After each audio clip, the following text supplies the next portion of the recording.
जरा आप लोग अपने स्रोत से भी पता कीजिएगा कि कौन पिटिशनर है, किसके पिटिशन के कारण कोर्ट ने इस तरह का निर्णय दिया। आपको पता चल जाएगा कि भारतीय जनता पार्टी का क्या लिंक है उससे। आज रुका है रिजर्वेशन, इसके लिए सबसे ज्यादा सेलिब्रेट कौन कर रहा है? आप बीजेपी नेताओं के घर में व्यक्तिगत रूप से जाइए तो पता चल जाएगा कि आज कौन सेलिब्रेट कर रहा है इस बात को लेकर।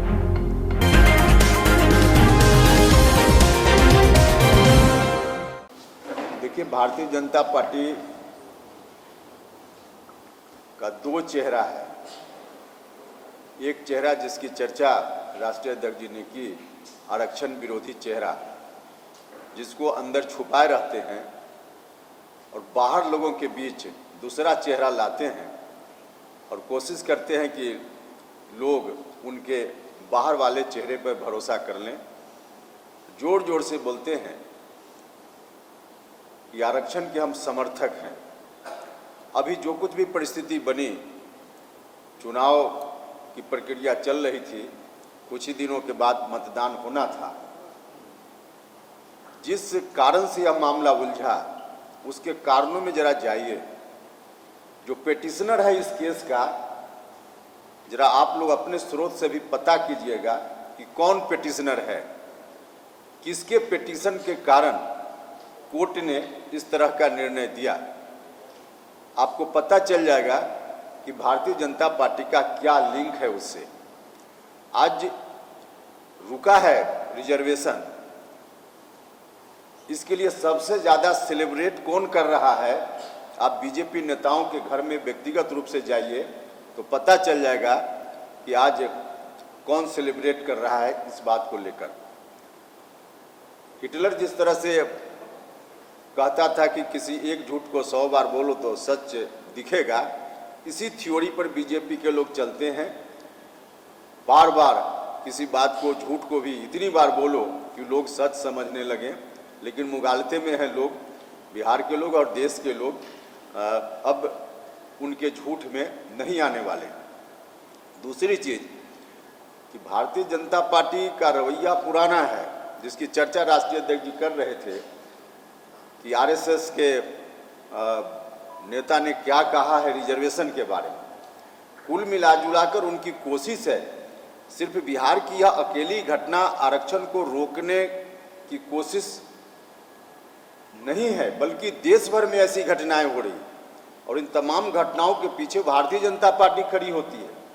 और उनका प्रयास है कि धीरे धीरे उलझाते उलझाते जो 27% ओबीसी का आरक्षण केंद्र सरकार की नौकरियों में है, उसको भी किसी तरह से हम उलझा दें और कोर्ट के माध्यम से उसकी समीक्षा का भी रास्ता निकाल दें। जो बीजेपी के लोग बार बार बोलते हैं कि समीक्षा होनी चाहिए, तो चाहते हैं कि 27% जो रिजर्वेशन है उसको भी समीक्षा के दायरे में डायरेक्ट बीजेपी या सरकार के माध्यम से लोग नहीं कर सकते हैं, क्योंकि जनता के बीच दूसरा चेहरा परोसना चाहते हैं। तो कोर्ट के माध्यम से इन चीज़ों को उलझाने की उनकी कोशिश है।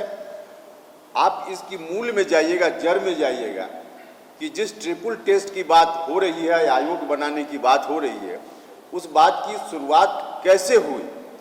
देखिए, उस बात की शुरुआत के पीछे 50% जिसकी चर्चा राष्ट्रीय अध्यक्ष ने की कि उसकी सीमा नहीं पार होनी चाहिए, उसमें तो स्पष्ट है कि 50% से नीचे है यहाँ। लेकिन उसके अतिरिक्त ट्रिपल टेस्ट में कोर्ट ने जो कहा, जो आधार बना कोर्ट के इस तरह की बात को करने के लिए, वो आधार कहाँ से बना? एक बार नहीं, सुप्रीम कोर्ट से लेकर कई राज्यों के उच्च न्यायालयों ने अनेक बार कहा, अलग अलग मामलों को सुनते हुए, कि भारत की सरकार या संबंधित राज्य की सरकार हमको डाटा दे जात के बारे में। रिजर्वेशन जिनको दे रहे हैं उनके बारे में डाटा दीजिए।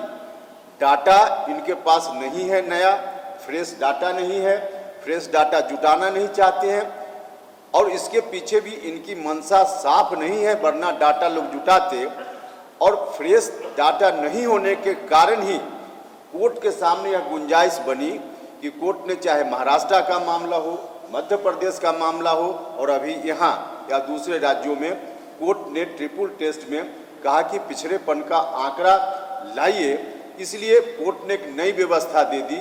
अगर इन लोगों ने आंकड़ा दे दिया होता, सेंसस 10 साल पर होता है हमारे यहाँ, उस सेंसस के साथ जात की गिनती भी कराते रहते तो कोई अलग से आंकड़ा जुटाने के लिए कोई कमीशन की जरूरत ही नहीं पड़ती।